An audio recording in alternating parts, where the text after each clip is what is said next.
तो मैं बातचीत शुरू करूँगा। मैं बातचीत सबसे पहले प्रियंका जी आपके पास आना चाहूँगा। आप दिल्ली में थी, आज सुप्रीम कोर्ट ने जो-जो टिप्पणी करी, वो टिप्पणी किसी भी सरकार को शर्मिंदा करने के लिए काफ़ी थी। मैं जानना चाहूँगा कि क्या-क्या कहा सुप्रीम कोर्ट ने आज उत्तर प्रदेश सरकार को? नमस्ते संजय जी।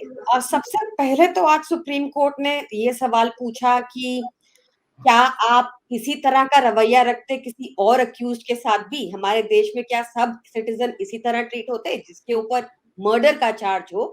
क्या यही इन्वेस्टिगेशन होती है उसमें? उसके बाद सुप्रीम कोर्ट ने अपनी नाराजगी जताई, जो इन्वेस्टिगेशन का कोर्स चल रहा है वो भी हुआ। साथ में मैं इनफैक्ट मतलब आज पहली बार हुआ होगा कि जो हरीश साल्वे जी, जो एक जाने माने लॉयर हैं, जो यूपी गवर्नमेंट की तरफ से पेश हुए, उन्होंने बताया कि ये बहुत ही इन्वेस्टिगेशन से वो नाखुश हैं, इनफ नहीं हुई है। फिर उसके बाद संजय जी ऐसा भी हुआ आज की स्टेटस रिपोर्ट मांगा गया था, स्टेटस रिपोर्ट आया नहीं है। यहाँ यूपी में एक कमेटी का गठन कर दिया गया है, जैसा हम सबको मालूम है।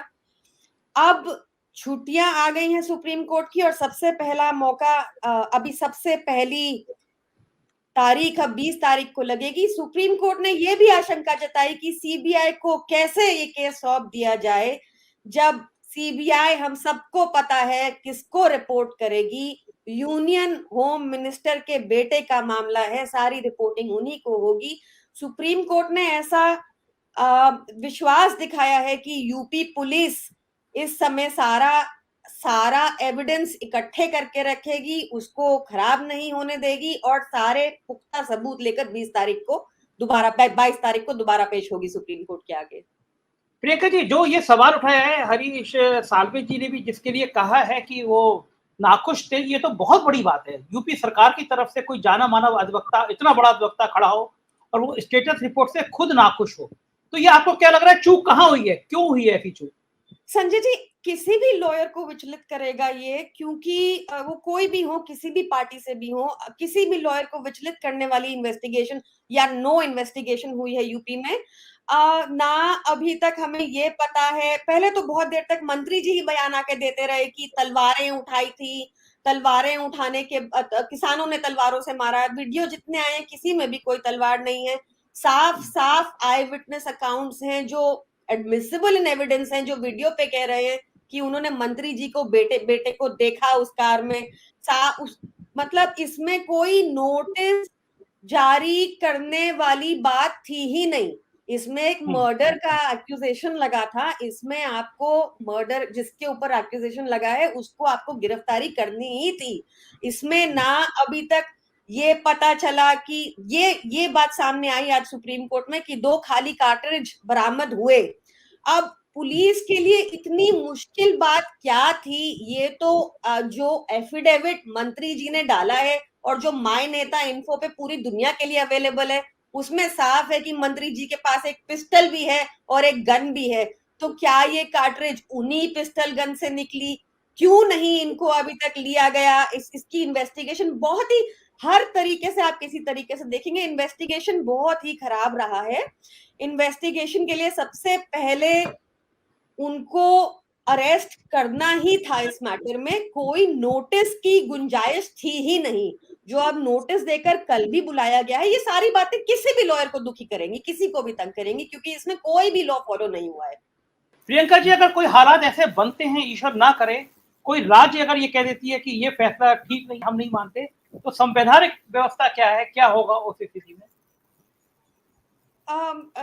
संजय जी, ऐसा सही कहा है श्रवण गर्ग जी ने कि ये पहला इंसिडेंट नहीं होगा अगर ऐसा होता है तो। बट इस केस में पब्लिक प्रेशर इतना ज्यादा हो गया है संजय जी। इस केस में वीडियोस इतनी वायरल हो चुकी हैं, सबके सामने हैं। इस केस में इसको इन्वेस्टिगेशन उनको ज्वाइन करना पड़ेगा। इस केस में पॉसिबिलिटी, मुझे जहां तक जितनी समझ आती है लॉ की, पॉसिबिलिटी नहीं दिखती अक्यूज्ड के लिए इन्वेस्टिगेशन ज्वाइन ना करने की। सुप्रीम कोर्ट की बात ना सुनने वाला केस मुझे नहीं लगता ये बनेगा, क्योंकि जैसा मैंने कहा कि इसकी सारी इंफॉर्मेशन पब्लिक में बहुत ज्यादा वायरल हो चुकी है।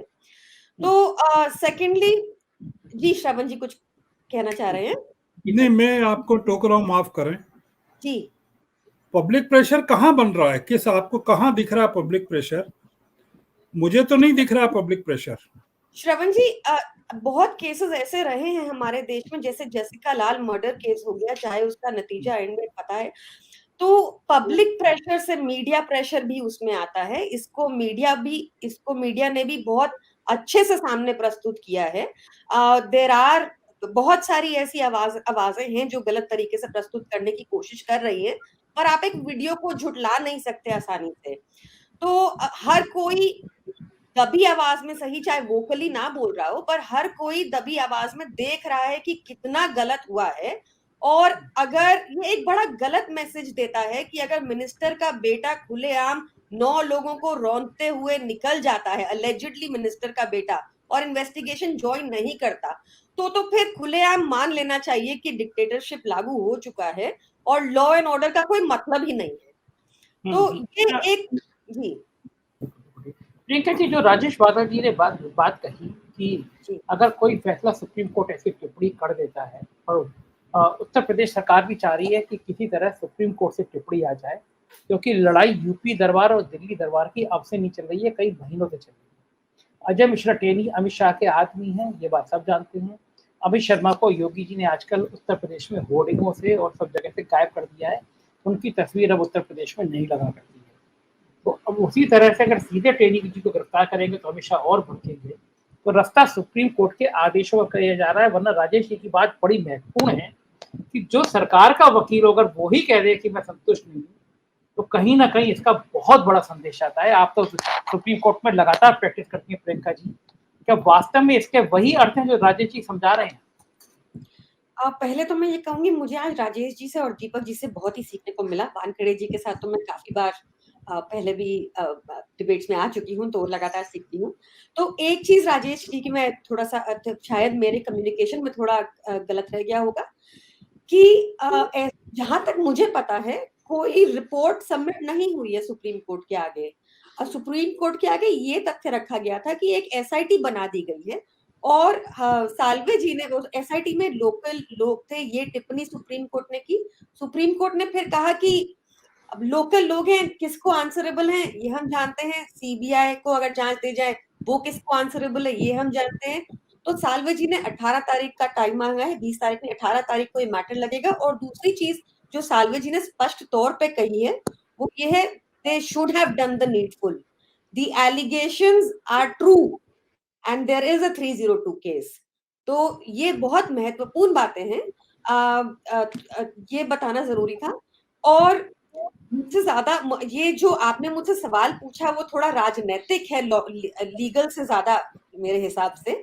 प्रोसीजर तो राजेश जी ने बिल्कुल सही बता दिया है, पर राजनीतिक वाली बातों का आंसर भी राजेश जी ही मुझसे बेटर बता पाएंगे। अब मैं यहाँ पर एज अ लॉयर जो था, उन्होंने किया है। बिल्कुल, प्रियंका जी कुछ कह रही थी। जी प्रियंका जी। राजेश जी की बात से एक बात मुझे और याद आ गई। अब जैसे अर्नब गोस्वामी के शो पर अक्यूज्ड को लाइव इंटरव्यू देने का मौका मिला, जबकि एक नॉर्मल अक्यूज्ड को 313 की स्टेज से पहले मौका ही नहीं मिलता कोर्ट में अपनी बात रखने का। बिल्कुल, उसके पास मर्डर का, उसके ऊपर एक्यूजेशन है, पूरा भयानक वीडियो है, लाइव लोगों ने वीडियो पे बोल दिया है कि उन्होंने उनके बेटे को देखा, कोई मतलब ही नहीं था इसमें नोटिस का जो 2 बार गए। तो मीडिया का रोल देखिए इसमें कितना इंपॉर्टेंट है। अपनी जिम्मेदारी तो ठीक से समझानी है। अक्यूज बात कर पा रहा है अर्नब से, ये अलाउड नहीं है, मीडिया को ये जिम्मेदारी लेनी पड़ेगी।